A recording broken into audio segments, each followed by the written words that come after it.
ಶುಭೋದಯ ನಮಸ್ಕಾರ welcome to Yoyo Kannada. ಶುಭೋದಯ ನಮಸ್ಕಾರ ವೆಲ್ಕಮ್ ಟು ಯೋಯೋ ಕನ್ನಡ. ಬನ್ನೀಗ ನೋಡೋಣ ಹವಾಮಾನದ ವರದಿ. ಮಳೆ ಮಳೆ ಮಳೆ ಎಂದು ಹೇಳುತ್ತಿದ್ದ ಜನ ಇದೀಗ ಚಳಿ ಚಳಿ ಚಳಿ ಅನ್ನುವಂತಾಗಿದೆ. ರಾತ್ರಿ ಬೆಳಗಾದ್ರೆ ಸಾಕು ಮೈ ಕೊರಿಯುವಷ್ಟು ಚಳಿ ಆವರಿಸಿಬಿಡ್ತಾ ಇದೆ. ಅದರಲ್ಲೂ ಬೆಂಗಳೂರಿನಂತೂ ದಿನೇ ದಿನೇ ಚಳಿ ಹೆಚ್ಚಾಗುತ್ತಾ ಇದ್ದು ಶೀತಗಾಳಿ ಕೂಡ ಬೀಸುತ್ತಿದೆ. ಬೆಂಗಳೂರು ನಗರದಲ್ಲಿ ಚಳಿ ಹೆಚ್ಚಾಗಿದ್ದು ಮುಂಜಾನೆಯ ತಾಪಮಾನವಂತೂ ಭಾರಿ ಪ್ರಮಾಣದಲ್ಲಿ ಇಳಿಕೆಯಾಗುತ್ತಿದೆ.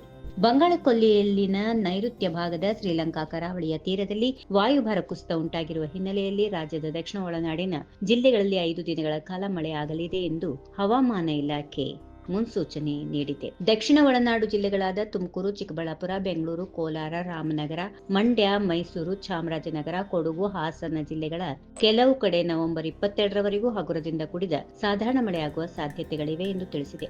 ರಾಜ್ಯದಲ್ಲಿ ಚಳಿ ಶುರುವಾಯಿತು ಎನ್ನುವಷ್ಟರಲ್ಲಿ ಹವಾಮಾನ ಇಲಾಖೆ ಮಳೆಯ ಮುನ್ಸೂಚನೆ ನೀಡಿದ್ದು ವಾತಾವರಣದಲ್ಲಿ ಬದಲಾವಣೆ ಕಂಡು ಬರುತ್ತಿದೆ. If you like this video ಬೇಗ ಲೈಕ್ ಮಾಡಿ, ಕಾಮೆಂಟ್ ಮಾಡಿ, ಶೇರ್ ಮಾಡಿ ಹಾಗೂ ಯೋಯೋ ಟಿವಿ ಕನ್ನಡವನ್ನು ಸಬ್ಸ್ಕ್ರೈಬ್ ಮಾಡಿ.